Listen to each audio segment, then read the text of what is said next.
All right, folks, back on the Bossman show, going to Spartanburg, South Carolina, up to Wofford, the Terriers. Coach Dwight Perry here will be on the Bossman show. Coach Perry, how's it up there in Spartanburg, my brother? It's doing well. It's doing well. I just got back from Las Vegas, recruiting and watching a couple of our former players in summer league. So, compared to 118 degree heat, this 75, 80, I feel pretty good. I was in Vegas as well with some league covering the Hawks, man. So yeah, that heat out there was Cool. different. It's different. You were 100% right. There's not a lot of humidity like it is in the South, but it's still hot. Yeah, 118 and 115 is 118 and 115. No matter how you slice it up, brother. No question. Yes, indeed. Well, man, let me ask you, man, how's it feel, man, to be in this big chair, man? I know you got the job last year in the middle season and interim coach. They end up keeping you. So, how's that process, man, trying to keep team together, and not focus on your own personal career wise, but focus on the team to get those 12 wins despite what went on behind the scenes? No, it was first, obviously, definitely fortunate. It feels really good to have that full-time head coaching title. To your point, that was when we took over. Obviously, like you just mentioned, there's a lot going on, a lot of stuff behind the scenes out in the open that you're just trying to figure out. And so, myself and the rest of the staff, our number one thing was, from now, right at the time when I took over to the very last game, we were just going to focus on the guys and just be there for them, right? Mentally, emotionally, physically, whatever they needed. And so in some ways, it was pretty helpful because you were able to kind of streamline and focus on just what's most important, which is those guys and being there for them. And obviously when the season ended, I think that's kind of some of the anxiety starts to kick in and you're starting to wonder, like, am I going to be here as my family, my wife and our two kids, are we going to have to move? You don't know what's next. And, when I was finally named the head coach, it was definitely a relief for myself and the rest of the staff. So, now with our whole entire program, we can kind of move forward. And I think we have some great things ahead of us. 100%. I'm asking Coach Perry, like, I know when I was a co-host of a radio show. I was thinking about how I'd be if I became the head dude in charge, have my own show. So for you, being loyal to the guys who you work for, but Yeah. how did you kind of prepare in your mind for this opportunity that's arise for you right now? 100%. That's a great question. I think, a lot of the people that I've worked for in the past, I think everyone always says, right, you have to prepare to be a head coach before you're a head coach. And so, throughout the whole, season, every year, in your mind, you're saying, okay, this, how would I handle this situation? Not that, you're second guessing anybody, but in your mind, you're trying to understand, right, and put your spin on things of how you as a head coach, you think you would handle those in the moment. And as we all know, right, it's easy to say that of how you would do and what you would do and what you would say, but when you're in it and stuff is really going on and you have to make those decisions, sometimes quick, sometimes obviously really hard, right? That's when you truly can get a chance to actually do it. And so as prepared as I thought I was, it's still different and it's still on another level, right? Especially for my situation, now we have the off season, we have spring, we have summer, we have preseason, we have non-conference, and we have conference.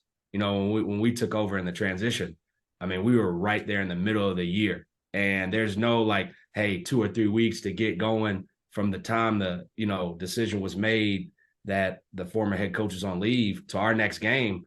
It was literally 24 hours, and we were playing in the game, so much so that we didn't even actually have a practice preparing for the team we played, in our first game.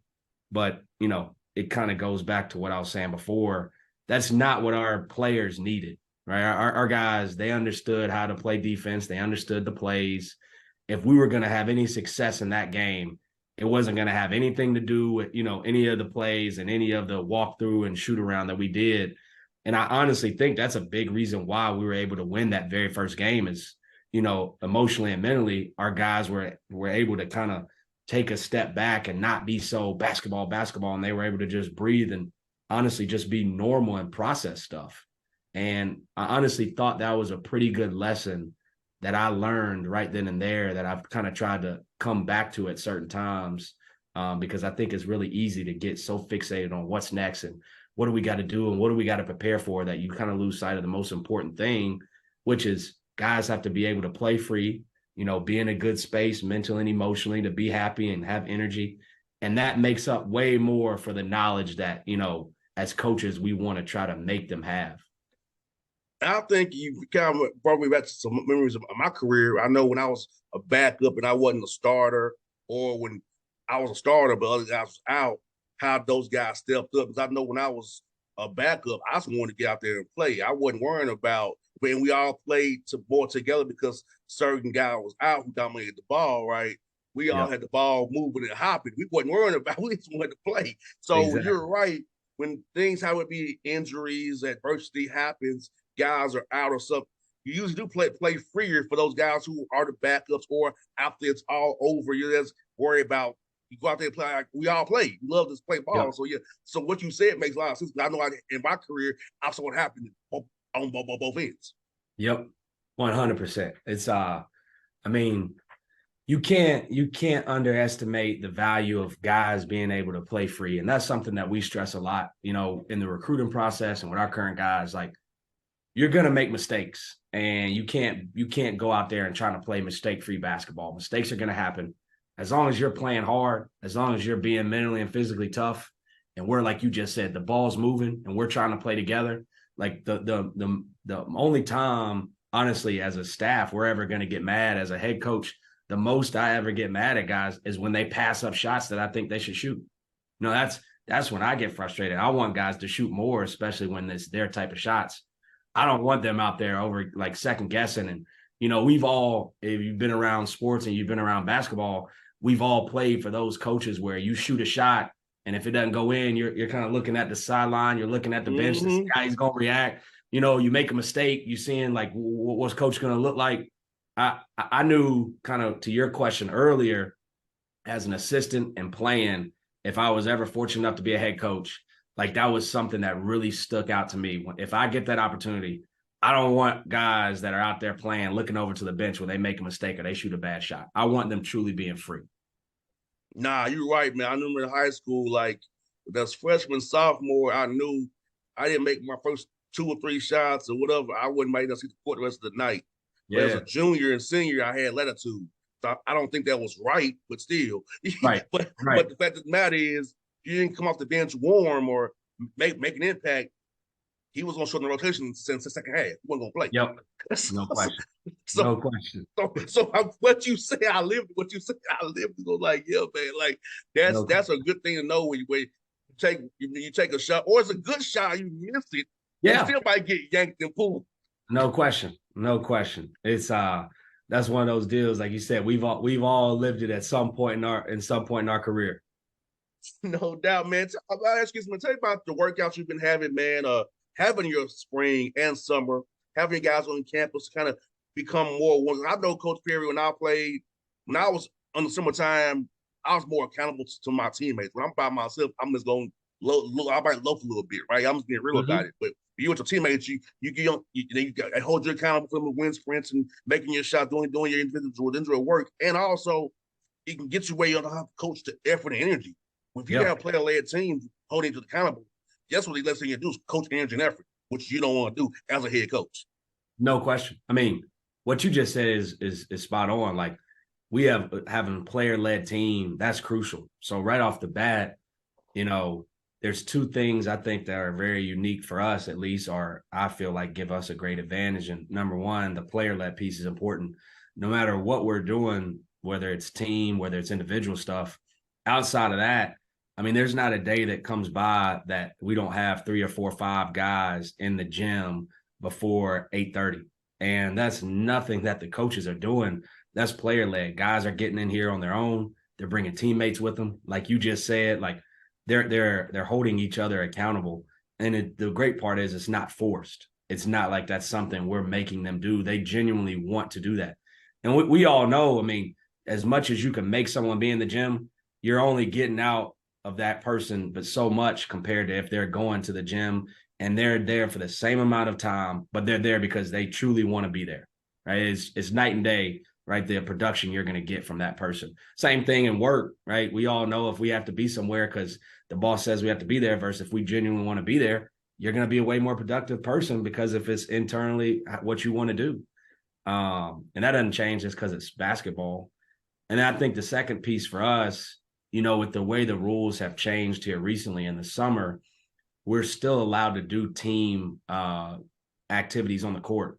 And we still do have a component of that, but a big part, and I genuinely believe it's a big reason why we are really, really great at the skill development and player development piece in our program, is even in the summer, it's not like it's just all team stuff, right? For us, when the season starts in the fall, from basically October all the way to March, we're very team oriented, right? Whether it's 5-on-5, whether it's offense, defense, it's team oriented.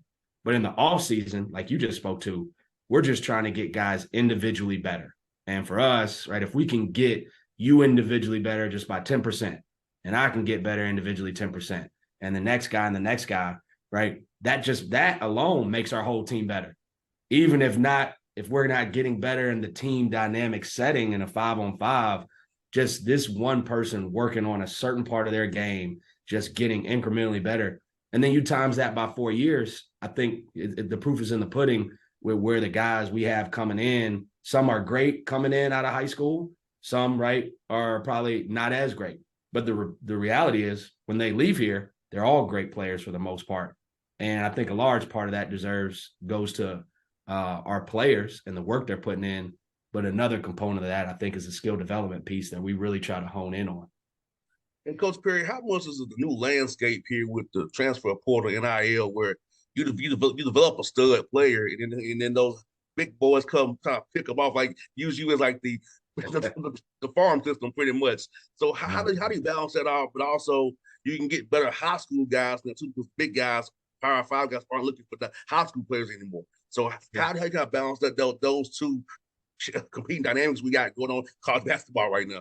It's tough. I tell you what, if you have the actual true real answer to that, everyone needs to stop what they're doing. Whoever has it needs to go and pick the Powerball first off. That's right off the bat, because you need to get a lottery ticket if you know the true answer to that. I think it's an inexact science, right? It's way more a feel and nuance, because I think the reality is you have to be creative. I think it's really tricky to be all or none. I think, where you get into trouble if you say, I'm only going to recruit transfers. I'm not recruiting any high school kids. I think, there's definitely disadvantages to that, and you miss out on some really good kids that fit your program. And then if you swing the other way and say, right, I'm only recruiting high school kids, I'm not recruiting any transfers. Again, as we all know, there are situations where it is probably beneficial for both parties for a kid to transfer, right? All transfers are not bad. We all know that. And so I think the most important thing goes back to we try to find guys that are great fits for Wofford. And that's not going to be the same as a kid that'd be a great fit at another school, whether that's high major, mid-major, right, in the Southeast, Midwest, West Coast. All we can do is identify kids that we know fit us. And then once we get them here, I think, again, all we can do and all you can try to do is try to provide the best opportunity and best environment for them. We're going to be around them. We're going to push them in a healthy way to be better as men, number one. We're going to help them in the classroom. And then, like I already spoke on, we're going to provide them with a phenomenal blueprint of a skill development piece, and we're going to go for championships. And what comes after that, again, like, you can only control what you can control. And I think for us, as we continue to move forward, I think the environment that we continue to create and foster, I think that is going to prove to be a really conducive environment for kids to have a lot of success here. Now, Coach, like you said, you can't really go all young because dudes are like 25, 27 years old playing. Man. That's like a grown man versus the kids. So you really, those who have, I feel bad for some schools and some of your conference who have to recruit high school kids, because I'm like, some of these dudes almost 30 years old out here. Oh, man. 18, 19. That kid gonna get destroyed. That's because that has a real grown man. So it's like so you really can't go all young. I know some tough. have to.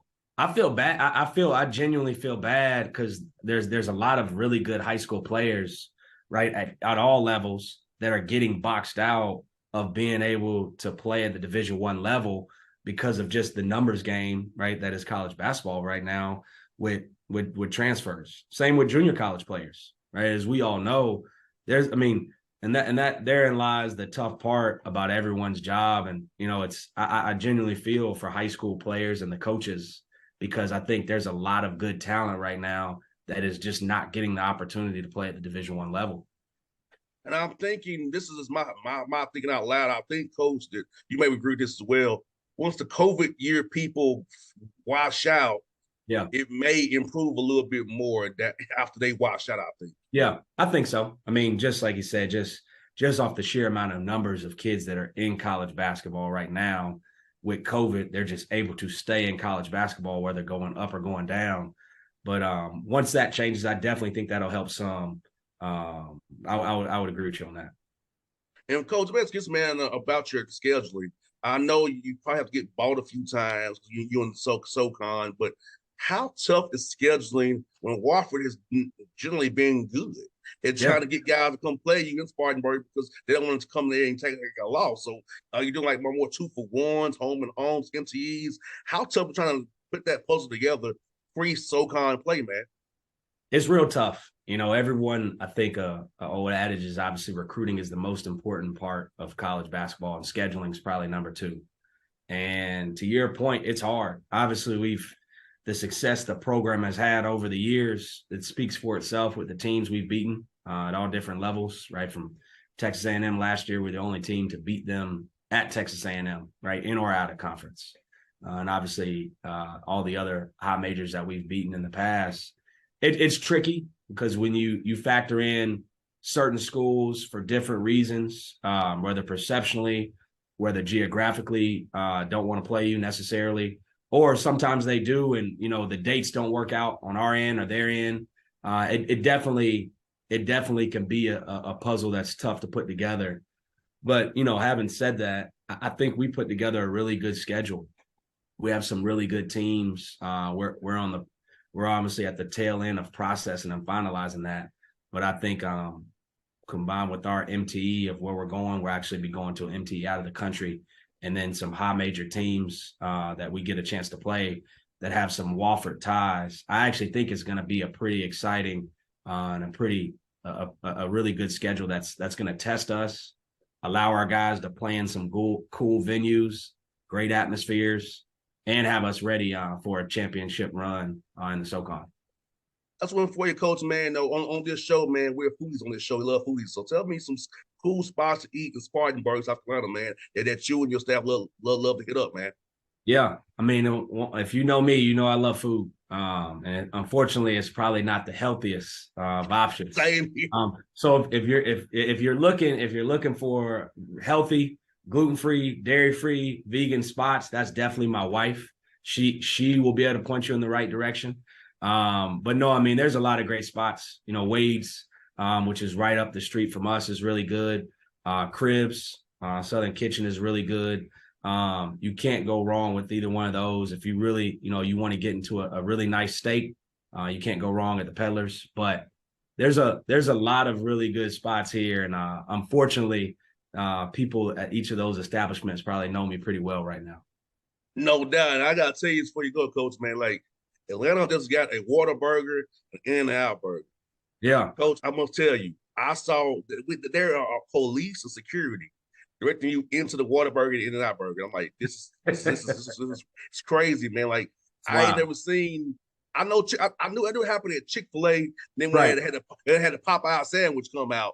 But Whataburger, we got security directing you into the Whataburger and In-N-Out burger to go to the drive-through, and I'm like, I see it all now. No question, that's crazy. I tell you what, there's you can't go wrong with a lot of food spots in Atlanta. That's for sure. No doubt, man. No doubt. With Coach Perry, man, thank you for your time today, brother. I'm gonna get your number offline so I can stay in contact with you, brother. But I'm here for you to cheer for you, man. I love to support Wofford, man, and anything you need from me. Well, it's been close to Atlanta, man, and you've been close to us, so we'd love to help you get some players come up there to play for you, man. I know you're a good brother, man, and I can told you up there. Where I talk to somebody, I'm older than. Absolutely, it's all good. Absolutely. I love it. We love Atlanta. Georgia kids have always done well here. So we definitely like hitting. We definitely like hitting Atlanta for sure. No doubt, Coach. Thanks for your time today, brother. We'll do this again real soon, my guy. Sounds good.